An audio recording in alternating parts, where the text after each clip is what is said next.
Nosotros y a Manuel Rico, que presentará a nuestro autor. Manuel, además, que es escritor, poeta, gestor cultural y crítico literario, y además gran conocedor de la poesía de Antonio. Ha salido recientemente un libro de Antonio que recoge teatro de operaciones, un libro de los años 70. 60, sí, bueno, publicado en 67, pero en los años 60, sí. Y una serie de poemas de los años 60 también, que son muescas del tiempo oscuro. Y bueno, pues eso nos ha hecho también recordar la antología de Castellet, 9 novísimos, cuando anunciaba esta nueva generación de poetas que significaban toda una revolución poética, además de cultural y política. Y bueno, yo solo voy a leer pues una cita muy bonita que da comienzo al libro de Castellet, que está lleno de citas, como recordáis, pero una cita de Scott Fitzgerald que dice: no somos más que una generación que está rompiendo todos los vínculos que la unían a otras distinguidas generaciones. Bueno, yo creo que esto puede dar significado de realmente lo que sucedió en esta época, ¿no?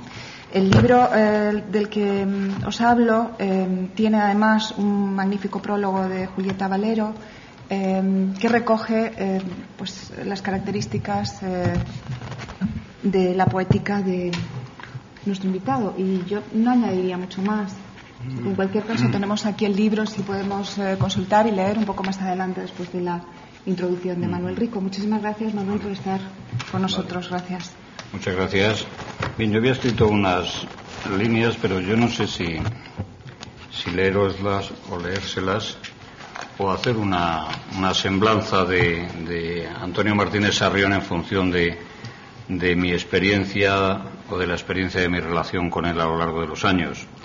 Yo creo que yo creo que voy a hacer eso mejor, pero bueno, yo creo que hay un elemento que es esencial a la hora de catalogar o situar a Antonio Martínez Sarrión en la poesía española contemporánea, y tiene que ver con el cambio que se produce en la lírica española a partir de mediados de la década de los 60, principios de los años 70 del pasado siglo. Antonio Martínez Sarrión se educa y se forma en una ciudad de provincias como Albacete, en unos años especialmente duros que describe él en su libro Infancia y Corrupciones, pero se forma y se educa a la sombra de dos líneas de poesía que eran las hegemónicas cuando él es un adolescente. Por un lado estaba una línea realista con una cierta vertiente comprometida, dominaba la poesía social, y por otro lado dominaba una poesía heredera del grupo Escorial, heredera de los garcilasistas de la posguerra, que era una poesía muy conformista con la situación que se vivía en aquellos momentos, con el régimen franquista. Era una poesía excesivamente formal, que se basaba en formas clásicas y que convivía con la poesía social y tenía como elemento o como nexo común, al margen de la ideología, el no cuestionar las formas más tradicionales de la poesía española y el no confrontarse desde el punto de vista estético con la poesía española más tradicional, desterrando a una buena parte de los maestros del 27 que durante un largo tiempo vivieron, yo diría que con la excepción de Sombra del Paraíso de Vicente Aleixandre, que rompe la dinámica de la poesía de posguerra, o de Hijos de la Ira, en cierta medida, de Dámaso Alonso, vivía un tanto postergada. Antonio Martínez Sarrión es un poeta que surge gracias, desde el punto de vista de su irrupción pública, a la antología de Josep María Castellet, a la que ha hecho referencia Rosa. Tú te llamas Rosa, ¿no? Sí.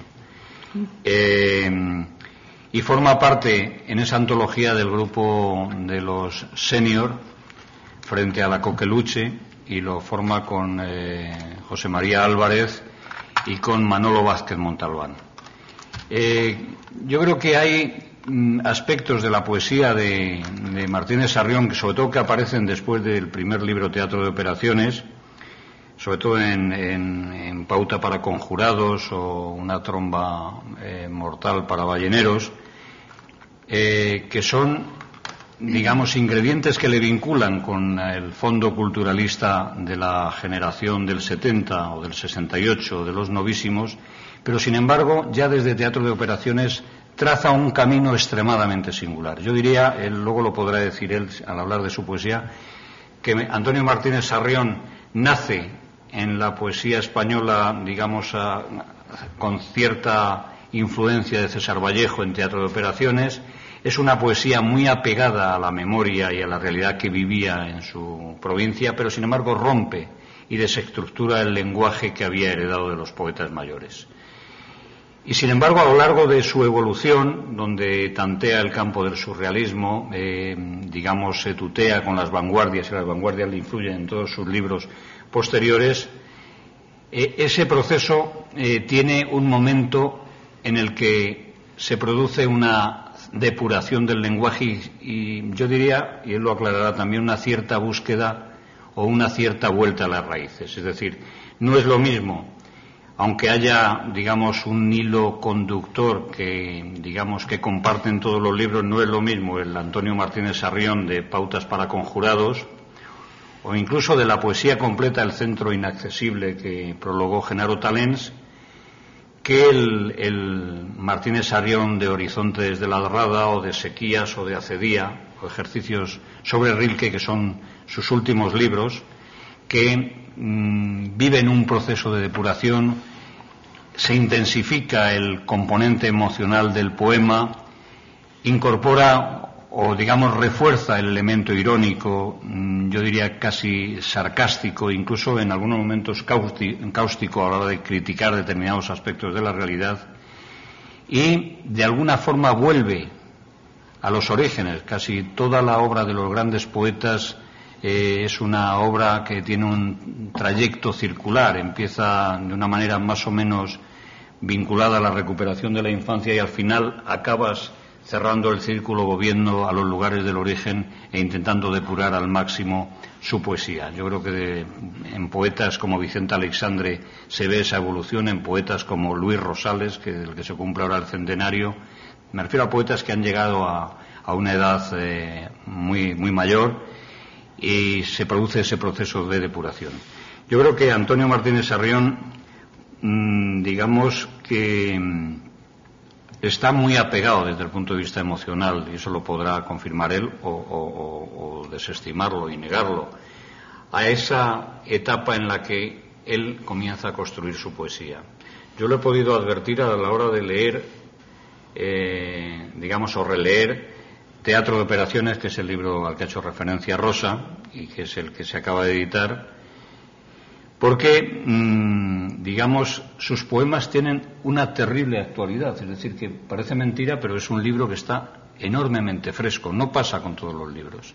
Y además es un libro cuya frescura, cuya vigencia, se ve si leemos los poemas Muescas del tiempo oscuro, que son poemas que escribió en aquellos años y que él nos podrá contar cómo los escribió, que sin embargo quedaron fuera de Teatro de Operaciones, que en principio parecen un complemento, pero sin embargo, si no fuera por la grafía y por la falta de puntuación en Teatro de Operaciones, que no se mantiene en el resto de los poemas, en las muescas, yo creo que podríamos estar hablando de un solo libro, con dos, digamos, fases de elaboración o con dos miradas, pero con una misma proteína.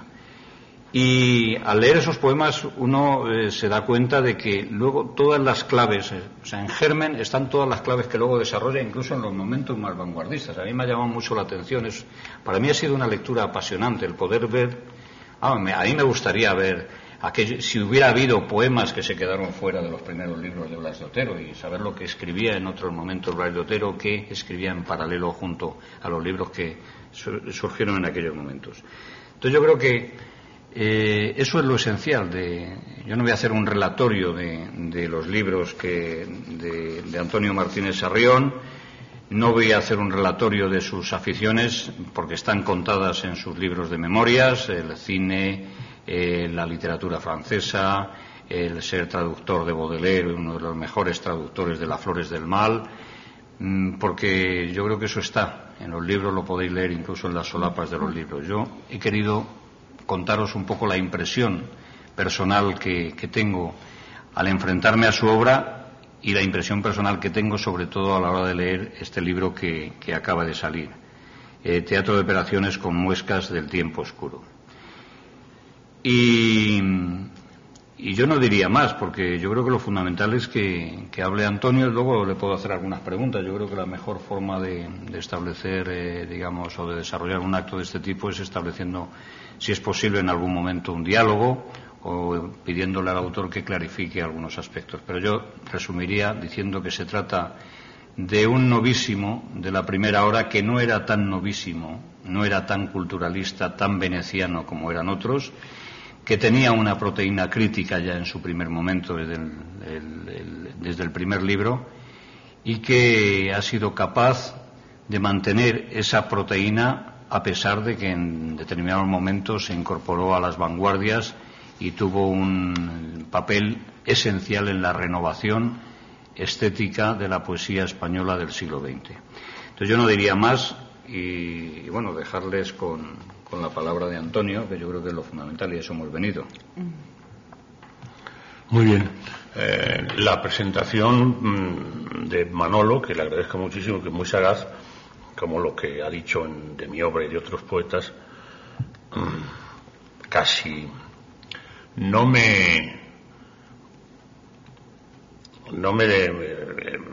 evita, pero en fin, o sea, no voy a tener más remedio que repetir algo de lo que él con mucho tino ha dicho de mi formación y de mis primeros bajidos en Eterna Lírica.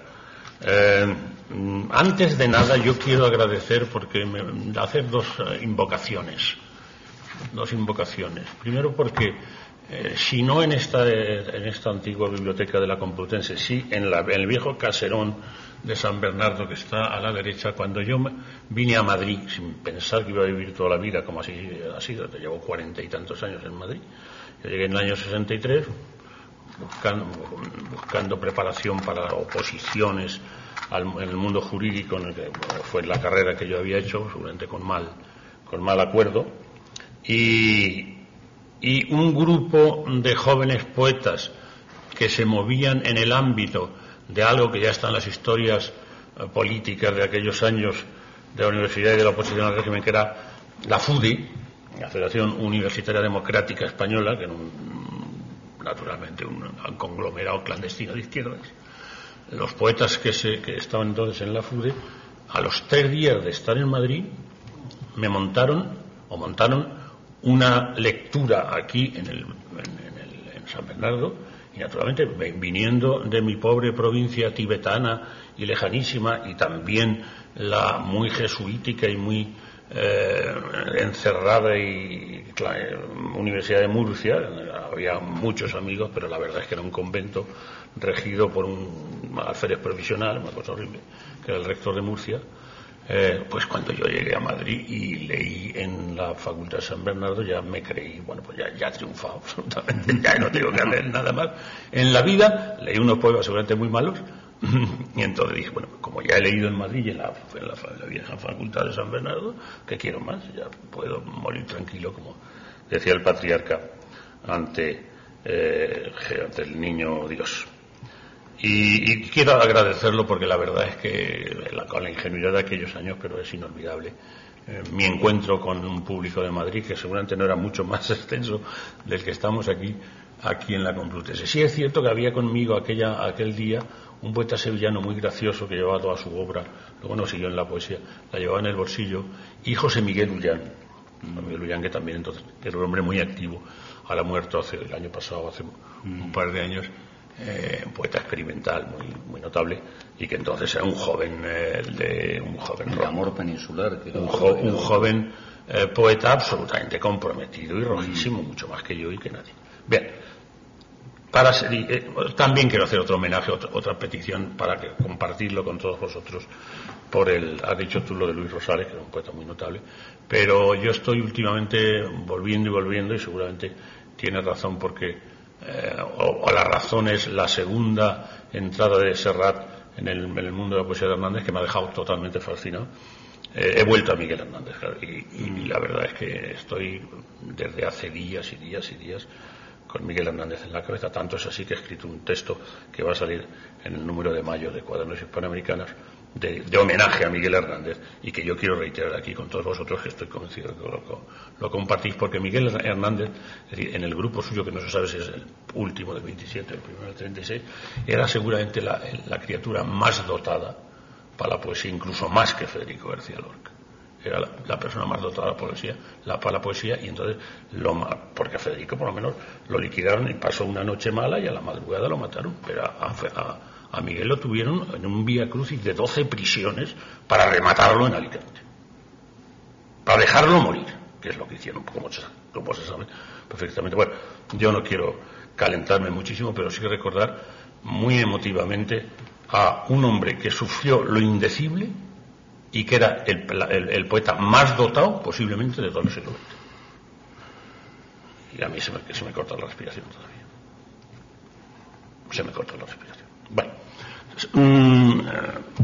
yo creo que, ya para entrar un poquito en materia, yo creo que el poeta nace, luego se hace naturalmente, y se refina o lee o se influencia, pero fundamentalmente nace. ¿Y por qué nace? Pues porque los poetas, respecto a la mayoría, al resto de las personas, tienen, como otros artistas, los poetas, una especial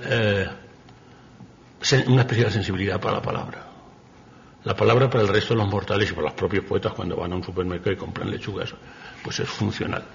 Pero el poeta, cuando se sienta y se deja llevar por las musarañas y recuerda o valora o adora o rectifica o odia, y aparecen los sentimientos, esos sentimientos que aparecen siempre con palabras. La palabra tiene para el poeta unos valores de resplandor que no tiene para el resto de los mortales. El poeta mira las palabras como joyas. Haga el tipo de poesía que haga, la poesía más corriente, más legible, más costumbrista, o más de la experiencia, o más hermética. El poeta realmente tiene un trato con las palabras distinto a la otra, como los músicos tienen un trato con el sonido y las notas, y los pintores seguramente un trato con la línea y con el color distinta a las que tenemos la mayoría de los mortales. Eso no es ni más ni menos, sino que te ocurre, eso te toca en la vida. Los poetas nos ha tocado, en el caso de que yo lo sea, tener una relación muy peculiar con las palabras. Con esa relación peculiar, yo no sé por qué, porque naturalmente tampoco en mi familia había poetas, ni en los amigos de un amigo de mi padre, pero no había poetas. Y en mi casa había pocos libros en general y pocos libros de poesía. Mi madre sí tenía una cierta cultura porque era maestra de primera enseñanza y le gustaban las artes y las ciencias, las matemáticas le gustaban mucho, pero también le gustaba mucho la literatura.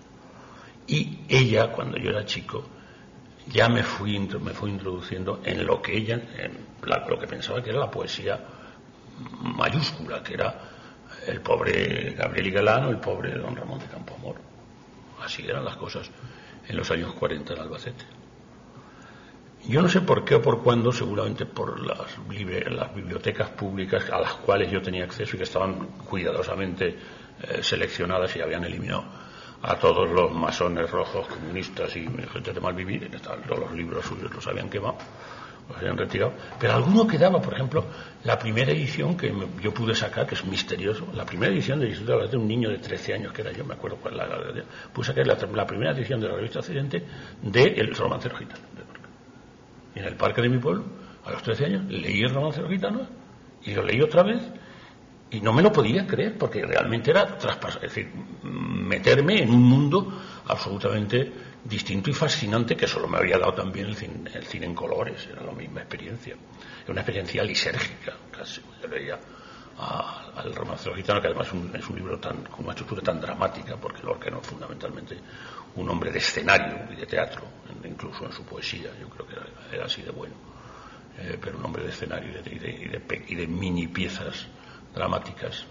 Luego tuve también la suerte de pillar la edición que por fin se pudo hacer incompleta de Machado, con un prólogo celebérrimo de Dionisio Ridruejo, todavía falangista, tratando de, primero reeditando por primera vez en el 42 a don Antonio Machado, y tratando también en un prólogo muy artero, luego cambió felizmente a Ridruejo, a apropiárselo para, naturalmente, el mundo de Franco y de sus huestes. Y por fin pude llegar a la edición, me acuerdo también muy bien, en Universal, la versión Universal morada de la segunda antología de Juan Ramón Jiménez. De manera que con ese bagaje, que no era poco para vivir en el mundo totalmente lejano y arcaico y sometido y gris, y sobre todo medroso y miedoso de mi infancia, pues llegué a la Universidad de Murcia. Yo en la Universidad de Murcia ya fue realmente el aluvión total. Empecé a descubrir poetas y poetas y poetas. De otros, Miguel Hernández. Lo descubrí al llegar en el 56 a Murcia. Entonces, en el año 56, en los años 50, estaba en todo lo suyo, en toda su potencia, la poesía social. Y entonces leíamos lo que podíamos. Pero, pese a todo, pese a que se publicaban, había que publicar libros tanto de Celaya, de Otero y de otros fuera de España, pero circulaban las ediciones de otra. Tenemos que ser legítimos y justos. Y por ahí estaba Espadaña. Circulaban los libros de los grandes poetas sociales, que eran todos gente absolutamente de izquierda y que funcionaban de una manera un tanto oblicua y ladeada para poder escribir y para que no les tacharan ni les recogieran bueno, pues eran ellos.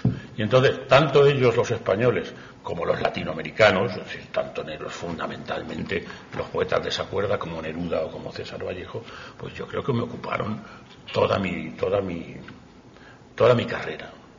Fueron mis dioses tutelares. De todos ellos, yo los amaba y me los veía y me los sé de memoria, a todos los poetas sociales, vamos a llamarle así, esos 4 o 5, latinoamericano y español. De todos ellos, el que más se quedó dentro de mí, eso se ve en el primer libro, fue César Vallejo. César Vallejo, mi primer libro se compone, lo ha dicho con mucha sagacidad Manolo, se compone a partes iguales de César Vallejo y de una corriente muy peculiar, que era un surrealismo a la española, que era un disparate, que se hizo en los años 40, que estaba hecho por 4 o 5 locos, que se llamaban los poetas postistas, porque eran post todo, post surrealista, post dadaísta, post expresionista, es decir, eran en último término estos poetas que eran muy divertidos, muy ingenuos y también muy petulantes. El post significa que ya con nosotros ha llegado ya la cumbre de la cumbre y ya no hay nada más. Bueno, pobrecitos, escribieron buena poesía, pero también naturalmente estaba a su lado mucha gente aquí fuera haciendo poesía. Lo que ocurre es que yo tengo la inmensa suerte de conocerlos y tratarlos íntimamente, sobre todo a los postistas de la segunda generación, como era Ángel Crespo, y sobre todo a Gabino Alejandro Carriedo, que era un poeta divertidísimo y medio loco. Y entonces él me abrió su poesía y me abrió sus tesoros bibliográficos y me hizo conocer a muchos poetas, no solo postistas. Por ejemplo, me enseñó quién era Eliot o quién era Pessoa en los años 63, 64, 65. Y ya, bueno, pues mi primer libro sale de eso, de mi pequeña provincia, de Taona estuosa de aquellos mis bizcochos, pura yema infantil, innumerable madre, que es la cita de Vallejo, que es el universo de la infancia abandonada y seguramente ya con un sentimiento de orfandad, que es el gran sentimiento que funda toda la poesía de Vallejo. Entonces, con ese sentimiento de orfandad que da la adolescencia y la primera juventud, y con el lado festivo, cáustico, también político, pero muy divertido de los postistas, pues compuse los poemas de Teatro de Operaciones, que ahora se ha reeditado. Después vinieron muchos, después, como dice Juan Ramón Jiménez en su maravilloso poema sobre también su trayectoria, vino primero Pura, vestida de inocencia. Es un poema maravilloso porque hace realmente la historia de su relación con la poesía. Y a mí me pasó lo que a Juan Ramón Jiménez, igual. En los años 70, es decir, los que no sois jóvenes, algunos veo mayores, la acumulación de información que pudimos tener de todas las artes y de todas las humanidades.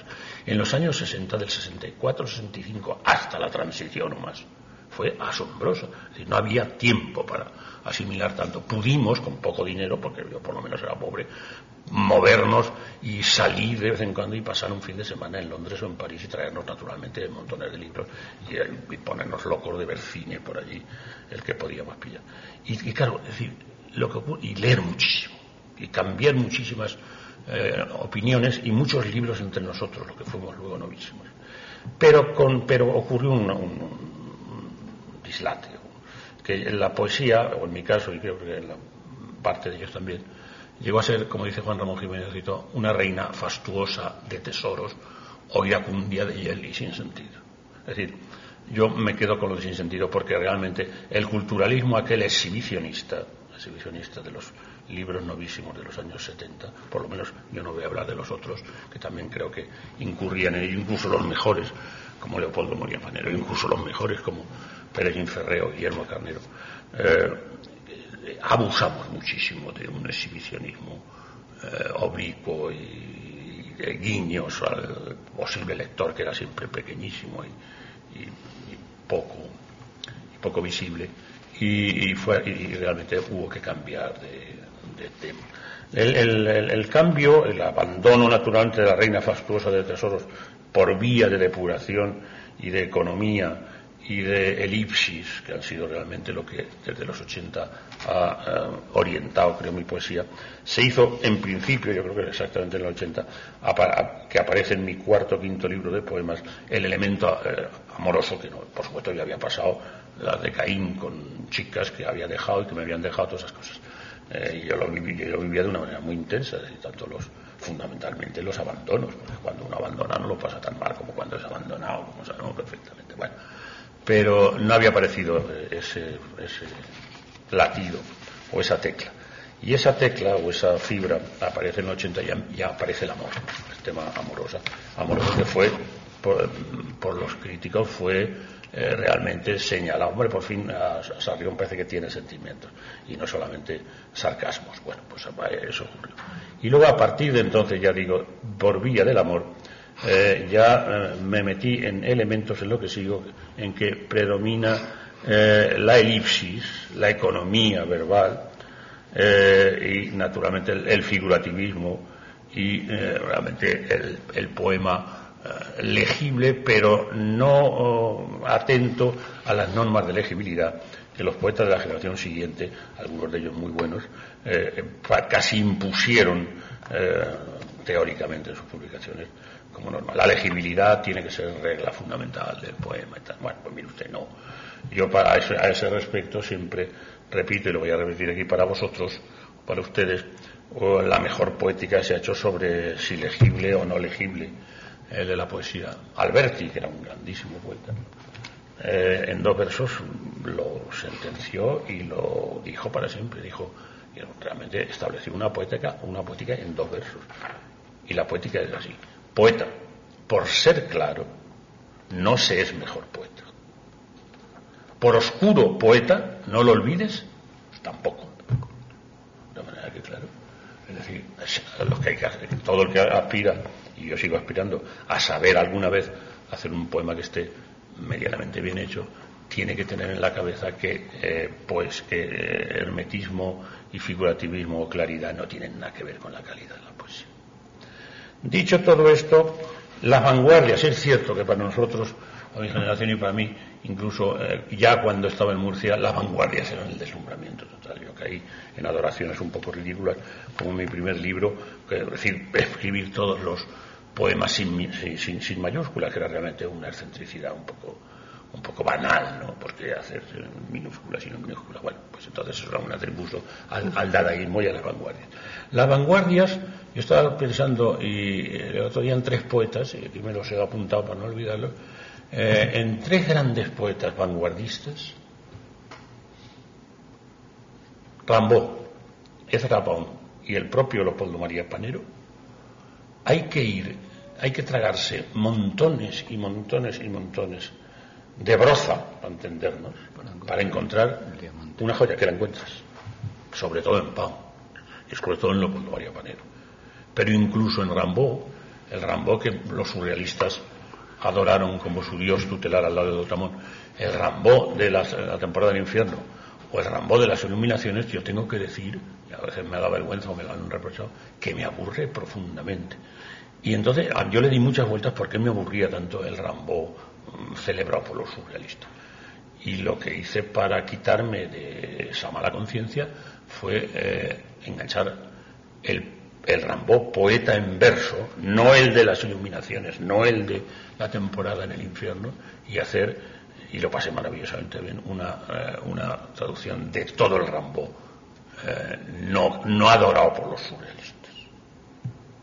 Y me di cuenta, o por lo menos quedó para mí claro, que el Rimbaud mejor, para mí, con todo mi respeto a los demás, es el Rimbaud no querido por los surrealistas o no adorado por los surrealistas. Bueno, ya poco más. Yo os voy a leer también, porque es cortísima y magnífica, otra definición. Yo recurro, porque no soy capaz de hacerlo, a los grandes maestros de nuestras letras y nuestra lírica. He hablado de Alberti en eso sedístico, y hablo ahora de Borges, que hizo una de las definiciones más bellas y más precisas y más intensas de lo que es el oficio lírico, de lo que es la poesía. Ver en la muerte el sueño, en el ocaso un triste oro. Tal es la poesía, que es inmortal y pobre.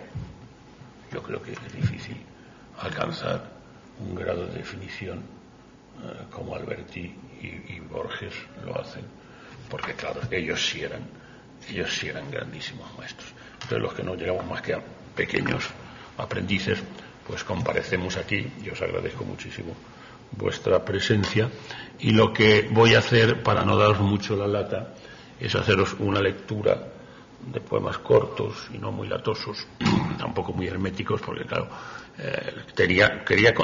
quiero contar también que en la época en que en los 80-90 se extendió como una plaga la necesariedad de la claridad para la poesía, entonces me ocurrió, bueno, pues ahora decís y estáis cansados de escribir que la poesía hermética no vale, entonces el libro mío que era un largo poema absolutamente incomprensible, que se llamaba Cantil. Se llama Cantil, que ha tenido 2 ediciones o algo así, pero un libro totalmente incomprensible, además voluntariamente.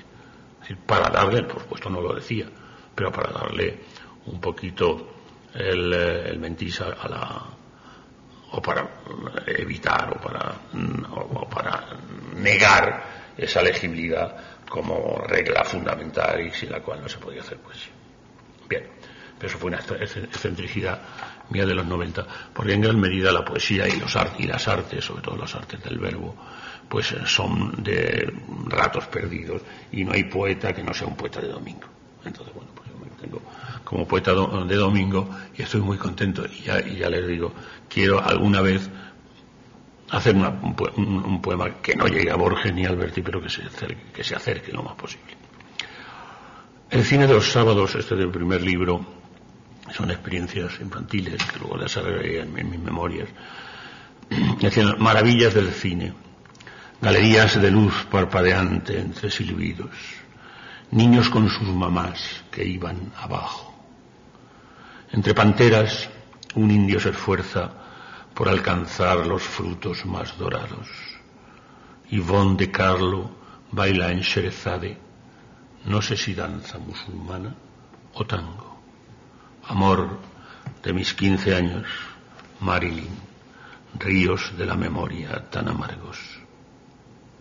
Luego, la cena desabrida y fría, y los ojos ardiendo como faros. Avanzamos en el tiempo, no voy a decir, porque es una lata y no sirve para nada, de qué libros son y de qué años, pero lo vais viendo, lo voy mezclando unas cosas y otras y procuro mantener un cierto orden cronológico, pero no siempre. Arañas.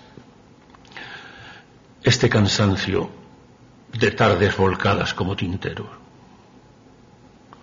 este ponerse de codos y maldecir la ciudad, este descender las brumas del muñón de la memoria y este gran cielo impertérrito que te despedazará.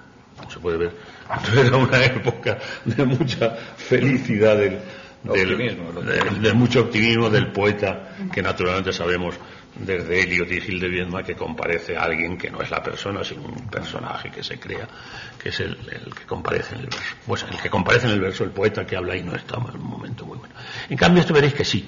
Este es de un periodo, digamos, más aligerado. Y está dedicado a una gata que yo tuve. Yo tenía un gran cariño por los gatos, pero tampoco he podido tener los que quisiera. Y la verdad es que creo que el primero y el segundo ocurrió con él esta experiencia que cuento en el poema, que nos disuadió, familiarmente me disuadieron, de que no había manera de tener un animal maravilloso como es un gato cerca. Yo tengo respeto y he visto perros preciosos, pero yo soy del mundo gatuno, porque el perro me parece demasiado sumiso y estoy en contra de toda sumisión. En cambio, el que haya tenido gato se ha tratado con gato. El gato es de una altivez absoluta, es de una elegancia infinita, se pone en el mejor sitio, en el más elegante, y tiene además unas miradas que te dejan absolutamente trastornado. El gato era también el animal favorito, como sabéis, de Baudelaire, y me parece que fue Lévi-Strauss, el gran antropólogo, hizo un texto poético, un texto crítico sobre los gatos de Baudelaire, los gatos que salen en Baudelaire. Yo soy también de esa raza. Entonces, a mi gata que le puse Quesia, que es el nombre que se me ocurrió, y aquí cuento la aventura con mi gata Quesia. Era mansa, algo necia, y se ahobillaba casi recién nacida en la caja de dulces con un retal de fieltro a guisa de colchón. Luego exploró la casa miedo a miedo hasta imponer su ley a las butacas. Acabó en trapecista y más de 2 estores hubo que desechar.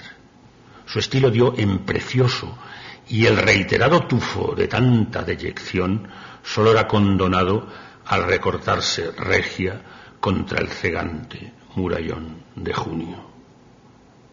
Entonces me miraba lamiéndose una pata y brotaban dos chispas cinabrio por sus ojos con los que suponía zanjado el incidente, pero no pudo ser. Y nadie me lo dijo. De modo que una tarde, al volver del trabajo, hambriento y blasfemando como siempre, rastreé cual apache por suelos y guaridas, pero no podía ser, ya me habían advertido, y me senté en mi silla y me perdí en lo alto, y allí tal vez me admitan, no sin pagar el diezmo, al limbo estornudante de los gatos. Todavía me emociono hablando de mi gato. Debe ser ya más que emoción poética. Demencia senil. No, hombre, no. O algo así. Bueno, han visto que este poema, que es tristón, porque al final, naturalmente, mi gata la tengo que casi pensar en el universo, en el paraíso perdido de los gatos, pero es menos terrible que el anterior, porque hay mucho más elemento, no sé, cordial o cercano, o de interiores no tan hoscos. Gemas se llama este poema. Como esos cuerpos que la tarde hurta y devuelve con las primeras sombras, tu desnudo acechado en el pasillo que el crepúsculo incendia y mis labios enfrían hasta hacerle tomar contorno de arrecife donde, tras largos siglos, de erosión y silencio, algún perdido arqueólogo se refugia del viento y, como por descuido, entierra su piqueta y huye despavorido, y es declarado orate, y un rumor se propaga como rastro de pólvora por palcos y proscenios hasta playas de lujo, y allí están los ahogados de bruces sobre ti. Tampoco se puede decir que el poema, que es una figuración amorosa, no tenga sus elementos trágicos. A mí me gusta mucho la historia, me sigue gustando quizá más que nada en estos momentos. Entonces lo que hice fue, en este poema, recrear una atmósfera. La atmósfera de un gran escritor en prosa de atmósferas, fundamentalmente, que es un francés algo más joven que yo, que se llama Patrick Modiano. A lo mejor han leído alguno de sus libros, si no, se los recomiendo infinitamente, porque de una manera finísima y también en penumbra, recrea unos años tremendos para Francia, que fueron los años de la ocupación alemana, en que realmente toda la población francesa, prácticamente menos los maravillosos resistentes, pues tuvo que pasar unas vergüenzas horrorosas, salvo los que estuvieron y se dieron se echaron al monte, muchos de ellos españoles, hay que decirlo, pero muchísimos franceses también, y lucharon contra los bárbaros. Pero bueno, ese mundo de la ocupación alemana, que es un mundo muy turbio y de mucho negocio y de mucho mercado negro, está muy bien evocado por Modiano, y yo le hice un homenaje que le llamo precisamente una fecha crucial, casi terminando la ocupación, y le llamo 1944. Ya saben que en agosto del 44 es cuando llegan los aliados a París y liberan París. El poema está dedicado naturalmente es un homenaje, y lo pone a Patrick Modiano, y dice: en la sucia paleta del verano se desleía el azul raspado de septiembre, y un régimen de lluvias imprevistas al cabo circundó de sombras a las sombras, hizo volar flexibles, sorprendió en un recodo a los arteramente rezagados con sus culminaciones imperiosas. Ni una hoja gastada por los parques, ni un mínimo balance de los años de delaciones y mercado negro les fue dado salvar de las guardas de un libro ya atacado con saña por las aguas fecales. Alguien tarareó, arrojando después con rabia la colilla, 3 compases de Django, antes de padecer sevicias resistentes que adelantaban la depuración. La lejanía perlada de la avenida Kleber desembocaba chaquetones caquis, inéditos arreglos del bebop ascendían como globos de los carros de guerra, y el destino, cual gárgola soldada a los pináculos, reclutaba testigos, prometía venganzas sumarísimas con toda la fanfarria de un final de milenio. Ya saben ustedes que aquel salvaje de Hitler prometió que el Reich alemán duraría 1000 años. Duró exactamente 12. Eso estaba viendo. Eso estuvo bien. Proyectar un régimen para 1000 años y que durara 12. Nos parecía a todos perfectos. Bueno, el Reich de los 1000 años célebre. Saber, desde el alba al ocaso, es tan breve el trayecto para fijar un canon. Perdón, voy a leerlo otra vez porque el sentido hay que dárselo yo. Perdonen las vacilaciones, pero es que pese a la buena luz yo veo mal. Yo tengo problemas serios de fondo de vista. Desde el alba al ocaso es tan breve el trayecto para fijar un canon que evite lastimar o lastimarse. Otro poema muy corto, que llama así: porque estar disponible es remontarse a aurora necesaria es deslizar los ojos cada día menos claros sobre los ríos fértiles, sobre los ríos fieles, los ríos que se van. Naturalmente, los ríos que se van, que es el último verso, es una cita de una zona, me parece que es una parte de los poemas finales de Juan Ramón Jiménez, que me pareció precioso. Le llamo ríos que se van. Y me pareció siempre fantástico ponerle a una parte de un libro o a un libro entero ríos que se van. Me pareció admirable. Y aquí se lo robé al maestro Jiménez, maestro de todos también, maravilloso. Y además una persona muy honesta políticamente. Es curioso por un libro que salió hace años, que ahora se ha reeditado con 800 páginas, todo el testimonio de los montones de escritos y cartas y material de Juan Ramón Jiménez sobre la guerra civil y después de la guerra civil. Es fantástico.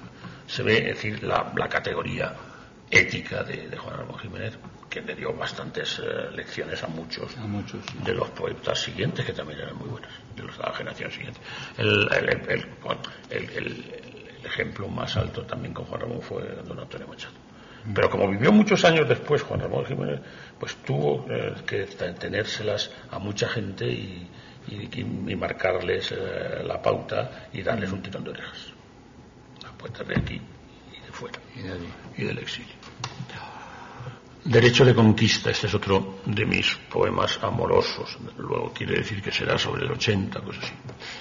¿Con qué empeño la luz quiere arropar, velada, la paz de la mañana de manso mar y silenciosas calles, y de ese modo levantar el solio que te encierra y engasta cual zafiro, cuando, al fin, sonriente y despeinada, pasas revista a la enemiga tropa y la encuentras conforme a tus designios, en batallones de plumón tan tibio, en falanges de aljaba tan vacía, que proclamas sin lucha la victoria, y el reigón derrotado de mi ejército cargado de grilletes tras tu carro se arrastra, traidor a su bandera, a su patria, a su Dios. Este yo creo que es un poema de amor muy contundente y no lastimero. A mí me gusta mucho que de vez en cuando haga poemas no lastimeros, sean de amor o no.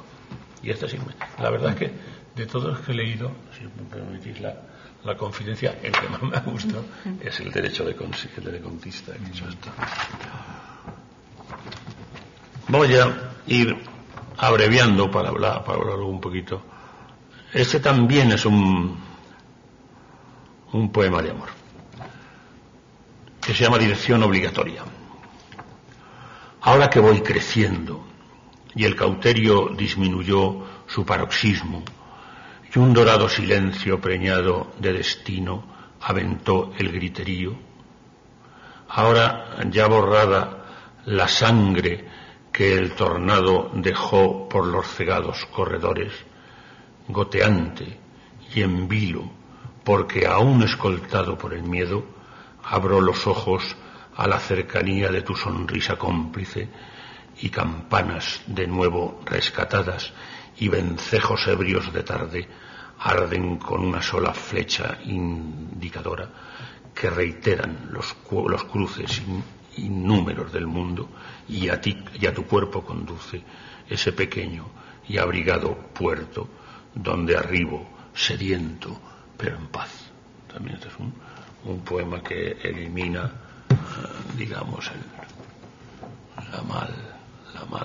mal rollo, para entendernos en la... Bueno, vamos a leer. Yo voy a leeros, tengo gusto en leeros primero un poema político, claramente, a la realidad política internacional de los años 80.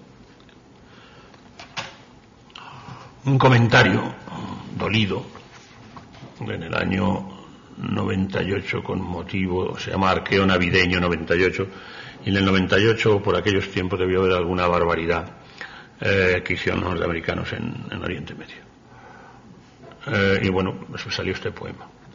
Llevo una cita de Luces de Bohemia, que os acordéis cuando coinciden Mas Estrella y el preso en los calabozos, y dice el preso catalán: van a matarme, ¿qué dirá mañana esa prensa canalla? Y dice Mas Estrella: lo que le manden. Maravilloso. Eso sí que está absolutamente, eso sí que está vigente, y no lo que tú dices de mi poema eso sí está. Había que poner todos los días en la televisión, en alguna de las cadenas públicas, ahora que está bien y no hay anuncio y programan algo mejor, poner cada semana obligatoriamente, decir: blues se te mueve. Yo lo siento, pero lo pondría. Lo pondría. Mientras la televisión sea pública y tenga cierta decencia. A mí las alegrías que más me han ocurrido en mi vida es que quitaran los anuncios en las televisiones. Yo no soporto, yo tengo 71 años, llevo 60 o cosas así, porque antes no había anuncios en mi infancia. O sea, yo he visto y he oído todos los anuncios. No soporto ninguno, tengo una enfermedad, no puedo soportar los anuncios. Y mucho menos los anuncios televisivos. Por lo que son silenciosos, no, pero las otras. Pero los que son silenciosos en los periódicos todavía, y te digo: pero los anuncios en la televisión, por Dios. Y además de una agresividad espantosa. Bueno, el poema político es este: cómo antes y luego de las dulces fiestas, que no es intención mía alterar digestiones, ni pulso que Belén o árbol adornan, vale un niño inglés o americano. Mucho en divisas fuertes, mucho de clase media para arriba, mucho si cuentas lo que su familia y otras instancias, públicas o no, invierten en él desde el primer bajido. Ya la guerra, tiene una letra muy pequeña y me parece que voy a renunciar a él. Yo me gustaría que lo leyeran, Manolo, porque lees muy bien. Y además quiero que se oiga este poema, pero tiene la letra y seguramente la tinta mal, y estoy tropezando mucho. Perdonen ustedes. ¿Cuánto antes y luego de las dulces fiestas, que no es intención de uno alterar digestiones ni pulsos que Belén o árbol adornan, vale un niñín inglés o americano? Mucho en divisas fuertes, mucho de clase media para arriba, mucho si cuentas lo que su familia y otras instancias, públicas o no, invirtieron en él desde el primer bajido. Ya le gustara ya a este niño iraquí, mutilado o entero, pero aún vivo, nunca libre, pues sufre un tirano bestial, que le fuera asignada, no digo aquella suma, solo la millonésima fracción del coste de un misil inteligente, que borró de su lado y para siempre al tibio compañero de pupitre o estera, cuyo hueco aullará contra nosotros hasta el fin de los tiempos, exigiendo venganza. Muy bonito, muy hermoso. Es un poema muy iracundo, pero realmente la circunstancia necesitaba la ira, lo pedía la ira. Bueno, este sí lo voy a leer yo, y creo que con suerte voy a poder no tropezar muchísimo. Tenemos que haber puesto un flex o algo así. Sí, sombra un poco. ¿Perdona? Sí, que entiendo que no veas que hay un poco de sombra también. Y además algo sombra. Vamos a ver. Este es yo normalmente no, cuando estoy haciendo otras cosas, prosas o traducciones o tontadas al ordenador, pues no voy haciendo poemas de vez en cuando. ¿No? Cuando era joven sí. Ahora no. Ahora me acumulo, como los tanques, acumulo carburante, y cuando ya tengo, pues hago un libro si tengo fuerzas. Pero hace 3 días o 4, y tampoco podía ser pensando en mi comparecencia de hoy, pero no fue así.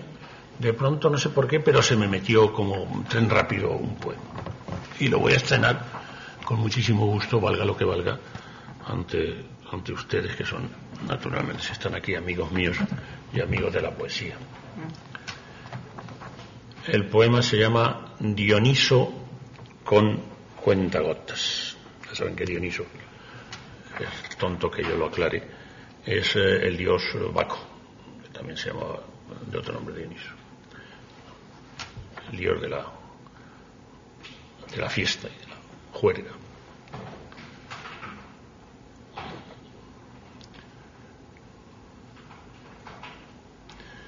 Ni las carnes turgentes, ni los altos pezones que te sacaban a otra dimensión, ni la voluta azul que, enredada en sí misma, difundía hasta el techo una fragancia cómplice y concertada con la música. Hoy, Dioniso, es tan solo para ti, y en dosis, desde luego, controladas, no por ti, por los años de tu cuerpo, un viejo y amigable conocido, el whisky de Kentucky, discreta voz de roble, rey de ese instante único en que la tarde se muda, en que la tarde se ha mudado en noche. Él te quita el coturno y el cansancio y el nombre y apellido, y te pone en la espalda un par de alas que duran cuanto durara otrora un retozón y dilatado y muy gemido y caudaloso polvo. Bueno, pues muchas gracias por su atención. Me he quedado corto o largo, pero yo creo que es suficiente para no cansar al personal. Como ha dicho Manolo, pues si se les ocurre que podemos hablar amistosamente y sin coturno ni máscara, pues lo hacemos. Repito mi agradecimiento porque se han desplazado de sus cosas y de sus placeres o trabajos para oír este poeta manchego.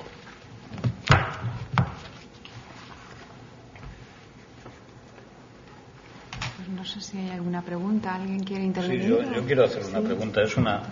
Es una curiosidad que, bueno, fíjate, este texto que traía una parte, aproveché. ¿Tú te acuerdas de una antología que yo estaba preparando, se llama Poetas de 3 décadas? Me ha gustado hace mucho tiempo. Me ha costado mucho porque esa la estás ya preparando allá en el 90 o los 80, a finales del parcial, puesto que el juego de la ironía, la causticidad y la crítica corrosiva lo acercan sutilmente a la poética del 50 y a algún poeta lateral como Gabino Alejandro Garrido, o en el aspecto de la investigación del lenguaje a Juan José Cuadros.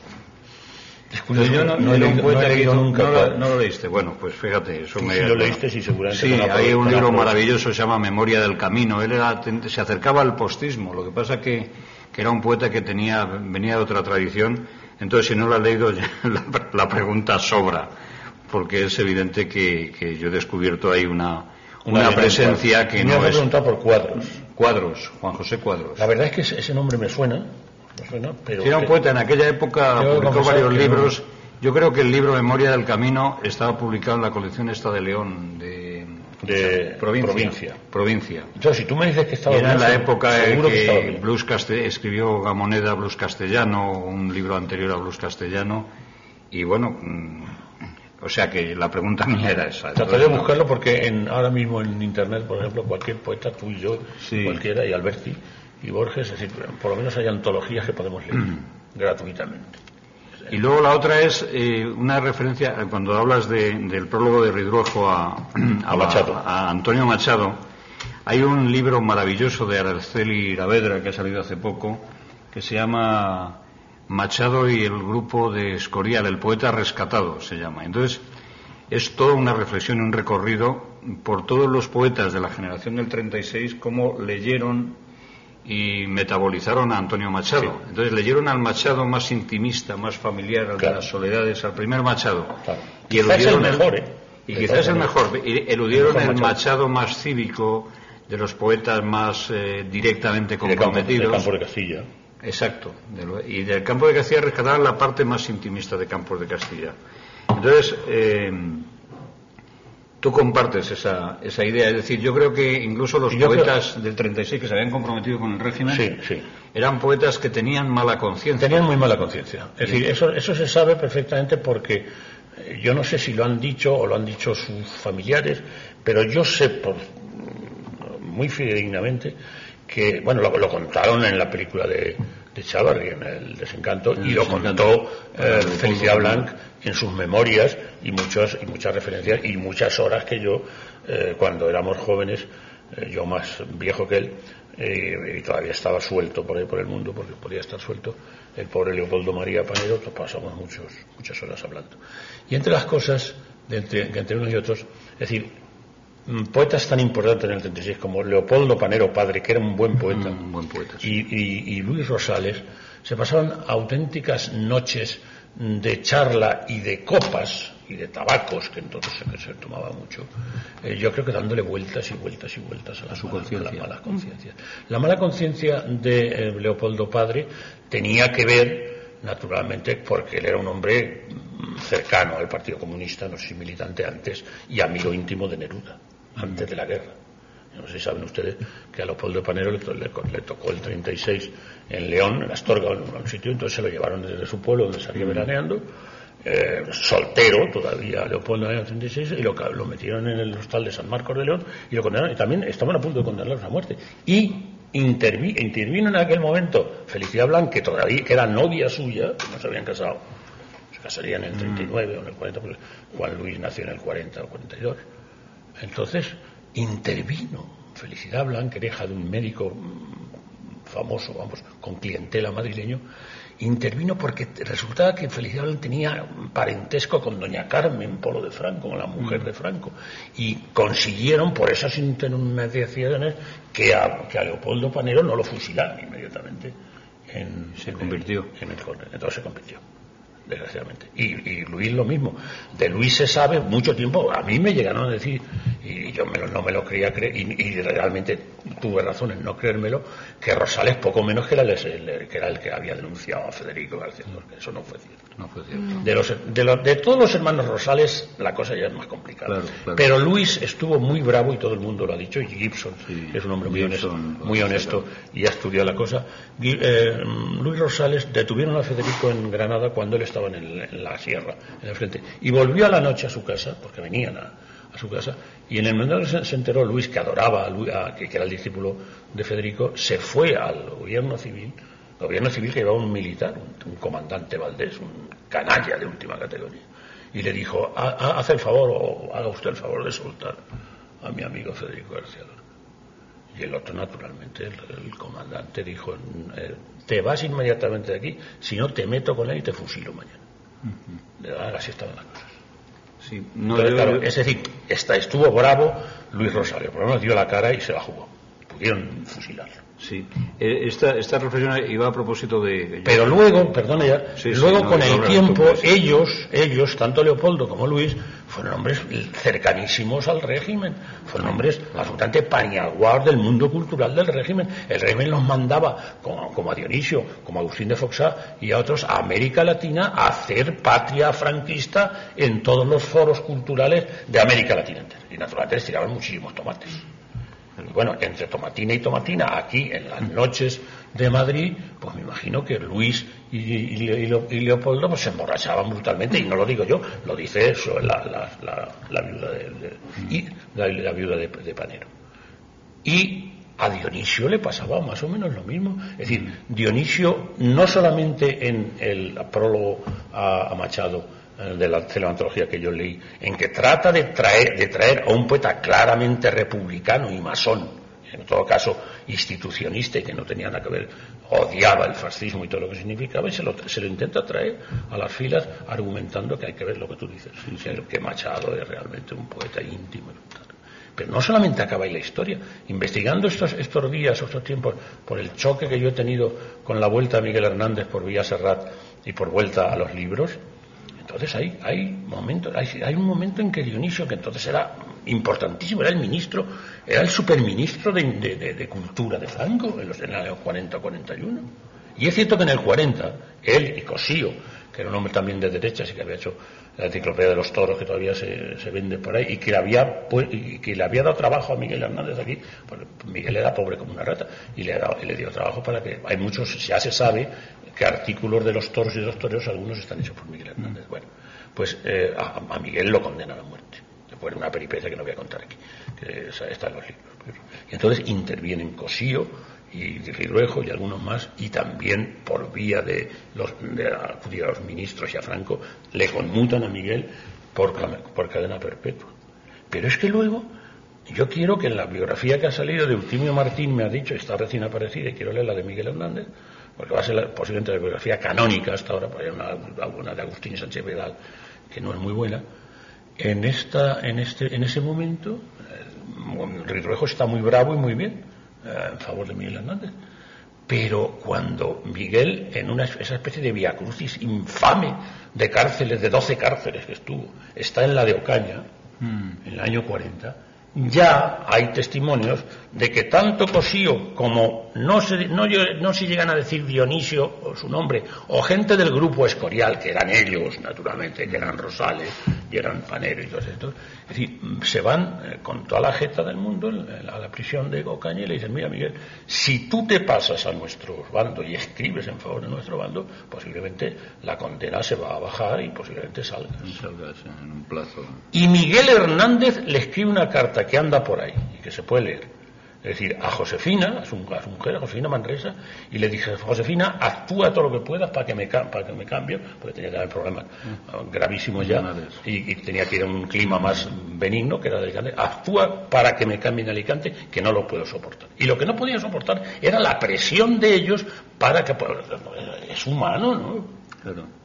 Pues Miguel dijo que de ninguna manera, y se fue a Alicante. Y estos ya no llegaron. La larga mano que podía llegar de estos falangistas o no falangistas no llegó a Alicante. Pero en Alicante, curas de Orihuela y clérigos cuyo nombre miserable se sabe, estuvieron otra vez a Miguel, en ese caso, de que se casara por la Iglesia, de que jurara de todos sus horrores y de todos sus errores, y en ese caso lo mandaban a un antituberculoso, pero que si no se casaba por la Iglesia, no. Díganme ustedes los comportamientos del clero entonces y desgraciadamente ahora. Y así estamos. Yo digo las cosas porque creo que están vistas y probadas. De manera que, bueno, hemos terminado con Miguel Hernández. Bueno, pues... que era lo que nos gustaba y que, por supuesto, a lo mejor es lo que nos gusta. Más que mi poesía y como otras grandes poesías, Borges o Alberti, pues Miguel Hernández es ocasión de hacerle aquí y que contemos, por si no lo sabíais algunos de vosotros, que las faenas que le hicieron a Miguel Hernández antes y después. Y claro, el Dionisio posterior, pero muy posterior, porque es decir, Dionisio rompe radicalmente con el franquismo, después de romper con Franco personalmente, ya cuando en el 56, cuando en el 56 la primera el primer ataque estudiantil, donde estaban Pradera y Mújica y Sánchez Dragón y Tamames y todos ellos, ahí está también Ridruejo. Y ahí Ridruejo es cuando corta ya radicalmente, porque antes sí, pero no, pero sí, pero prolonga el canto personal, que es un ataque virulento de Leopoldo Panero padre a Neruda. Entonces, claro, tampoco no está claro. Pero en fin. Pero mi pregunta era, porque tiene relación con tu poesía y sobre todo con tu formación poética. En aquella época, yo soy más joven que tú, pero yo me eduqué poéticamente, porque vivía en un barrio extremo de Madrid y tenía poco acceso a la cultura. Las bibliotecas de barrio entonces no existían. Pero yo, por ejemplo, me alimentaba de una revista que se llama Poesía Española. Esa era lo que hacía Nieto. Entonces, en aquella época había poemas de Blas de Otero, poemas sociales, estoy hablando de los años 60. Pero también le publicaba hacia Nieto a Blas de Otero un poema. Pero tú, por ejemplo, esa poesía, ¿te marcó algo? La poesía más familiar de Vivanco, de Rosales. No, eso no es que no lo leí. Nada, no lo leías. Es decir, a los garcilasistas y a los grupos de Escorial y todos ellos, es decir, la generación 36 falangista, yo no la leí. Hasta después, mucho después, y luego leí mucho y profundamente y los admiro. A Dionisio menos, me parece menos poeta, a Vivanco más, a Rosales me parece un gran poeta, Leopoldo Panero también es un buen poeta. Sí, hay de todas clases de gente. Claro, también está Gil Albert, que era un republicano, una persona decente en la guerra civil. Y por supuesto Miguel, y por supuesto Ildefonso Manuel Gil, y José Antonio Muñoz Rojas, que era un hombre de derechas, pero no un canalla. Un buen poeta. Un poeta. Bueno, no sé si el público quiere. Bueno, pues no sé si hay... lo que ustedes seguimos, o alguna cosa anecdótica o no. Yo soy más bien partidario de lo anecdótico que de lo abstracto. Me divierte más.